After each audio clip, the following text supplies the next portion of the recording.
Mais comme on l'a dit, notre parti est un parti qui se base sur l'éthique et la morale. On veut changer. Vous avez vu les dernières vidéos, là, il y a beaucoup de personnes qui sont venues s'en prendre, mais vous avez vu la diversité. Moi-même, on était fiers maintenant de ce travail que nous avons effectué. Vous regardez ceux qui partagent. Ils sont les Basse-Côtiers, ils sont les habitants de la Moyenne Guinée, ils sont les habitants de la Haute Guinée, ils sont les habitants de la Guinée forestière.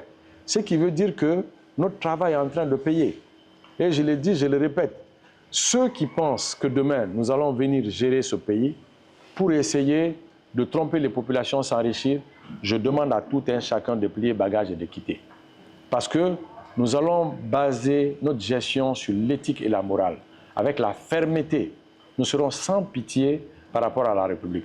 Aujourd'hui, j'ai vu sur les réseaux sociaux un ministre chinois qui est condamné à mort par rapport un peu au détournement des biens. Donc c'est comme ça que la Guinée doit changer. Mais si, chez nous ici, comme j'aime souvent le dire, chacun de nous ici appartient à une famille. Mais chacun de nous ici a un père et une mère. Chacun de nous ici aussi appartient à une communauté. Mais chacun de nous aussi est fils de cette nation à titre égal. Donc, chacun de nous aussi doit accepter de sacrifier son mauvais garçon quand il faute.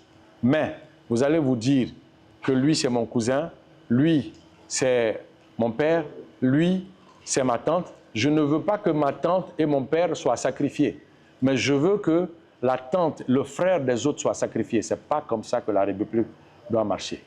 Vous imaginez, il y a des gens ici qui ont détruit l'élan de développement de ce pays. Je vous donne un petit exemple. À partir de 1984, la Guinée avait une compagnie ici, Simandou. La compagnie Simandou était un bateau qui exportait les minerais de bauxite à l'étranger. Si on avait toujours tenu compte de cette compagnie, avec son évolution, on avait pris ce qui était bon et pour l'améliorer, qu'est-ce qui allait se passer? Aujourd'hui, avec 140 millions de tonnes exportées de bauxite, imaginez que c'est la Guinée elle-même qui exportait cette bauxite. Faisons un petit calcul. 70 $ la tonne, n'est-ce pas? Les 70 $ la tonne, 140 millions de tonnes. Maintenant, vous faites 7 fois 4. Ici, les mathématiciens, ça fait combien? Ça fait 28, n'est-ce pas? On met 2, on met 8 plutôt, on retient 2, n'est-ce pas? 7 fois 1, ça fait combien? 7. N'est-ce pas? Plus 2, ça fait combien? 9. Donc, ce qui veut dire que si c'est la Guinée elle-même qui exportait le minerai de fer avec la compagnie Simandou, on a vendu ces bateaux-là, on ne sait même pas où l'argent est parti. On ne sait pas où l'argent est parti. Vous trouvez ça normal? Avec seulement l'exportation de la bauxite brute commercialisée, la Guinée aurait pu avoir 9,8 milliards de dollars. Avec 9 milliards, c'est-à-dire 8, hein? Qu'est-ce qu'on ne pouvait pas financer ici comme projet de base? Hein? De vous à moi. Sans tenir compte de l'exploitation de l'or, sans tenir compte des autres revenus. Mais il y a des Guinéens composés d'hommes et de femmes qui se sont assis, qui ont réfléchi, qui ont vendu ces bateaux-là. Et cet argent, personne ne vous dira où c'est parti. Toujours dans le cadre de la corruption et le détournement des deniers publics. Je vous prends par exemple Frigia. Frigia, lors de sa vente, le plus bas prix de Frigia, c'était combien? C'est-à-dire que la Guinée n'avait absolument rien gagné. C'était 258 millions de dollars. 258 millions de dollars. Il y a des Guinéens qui se sont assis, qui ont liquidé ça à 19 millions. Mais 19 millions officiellement, c'est-à-dire ces personnes-là ont la capacité, ont la possibilité, à cause de leur position administrative, engager la responsabilité de l'État. Mais ces personnes-là se retrouvent en groupe, elles signent le document, on verse 19 millions de dollars au trésor public. Mais l'acheteur les verse 100 millions de dollars. Les 100 millions de dollars, là, ils se partagent ça entre eux. C'est comme ça que la Guinée doit fonctionner. On doit laisser les gens faire ce qu'ils veulent, mais il faudrait que les malfaiteurs soient sacrifiés. Les 10 dernières années, par exemple, du temps du professeur Alpha Condé, de 2011 en 2021, quand vous prenez par exemple l'exercice budgétaire, vous vous rendez compte que dans la planification budgétaire, quand vous regardez la fois loi des finances initiale et la loi des finances rectificatives, vous vous rendez compte par exemple que sur les 12 $, la part de la Guinée sur chaque 70 $, vous venez la traçabilité seulement que de 3 $ à l'époque. Où sont partis les 9 $? Vous pensez que c'est comme ça que la Guinée doit continuer?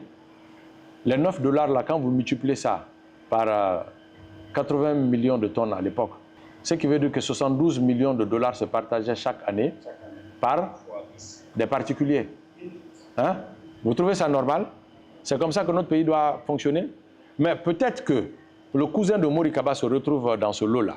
Moi, je vais dire, ah, parce que mon cousin ou bien mon frère, il est dedans, on doit l'épargner. Est-ce que c'est la Guinée, comme ça que la Guinée doit fonctionner? Non. Est-ce que chaque Guinéen n'appartient pas à un père et une mère? Est-ce que chaque Guinéen n'appartient pas à une famille? Est-ce que chaque Guinéen aussi n'appartient pas à une communauté? Hein? Pourquoi on veut que la sanction soit pour les autres et non pour nous? Hein? Vous voulez faire du mal au père d'autrui, au frère d'autrui, mais vous ne voulez pas que cette sanction arrive à votre niveau. C'est comme ça que ça doit marcher? Non. Donc, soyez fermes. Nous sommes déjà basés sur un idéal, c'est changer ce pays et répondre aux exigences, par exemple, du développement. Un développement qui reflète aussi les ambitions du peuple guinéen. La Guinée a un potentiel énorme, mais c'est ce potentiel que nous devons transformer en richesse. Pour le faire aussi, il faudrait que nous soyons sans état d'âme face à la corruption et au détournement des deniers publics. Parce que quoi qu'il en soit, ça va prendre le temps que ça va prendre, quel que soit ce que la Guinée va recouvrir ici comme richesse. Si la corruption perdure, si les détournements des deniers publics perdurent, nous resterons 1000 ans, 2000 ans, nous ne retrouverons jamais le bout du tunnel. Mais pour le changer, il faut des patriotes. C'est pourquoi moi je compte sur chacun de vous, mais en se basant sur la philosophie et l'idéologie, par exemple, du parti l'AGN, qui est le circonstancialisme. Comme on l'a dit, si vous ne le savez pas, le circonstancialisme est une idéologie politique, économique et sociale qui fait la synthèse du socialisme, du capitalisme, dans ce volet économique, caractérisé par une interventionnisme étatique dans lequel l'État possède les moyens de production sans en empêcher les initiatives privées. Pourquoi? Parce qu'on nous a toujours dit que le libéralisme est le meilleur modèle économique. Et le libéralisme interdit l'interventionnisme de l'État dans les activités économiques.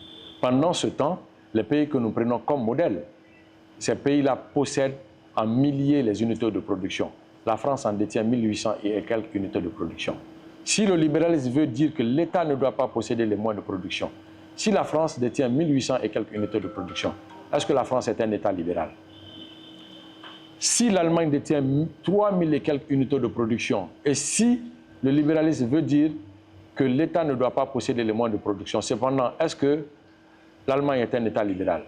Tous les pays développés sont passés par un mécanisme qui fait posséder à l'État les unités de production pour que cet État puisse faire face à ses obligations financières.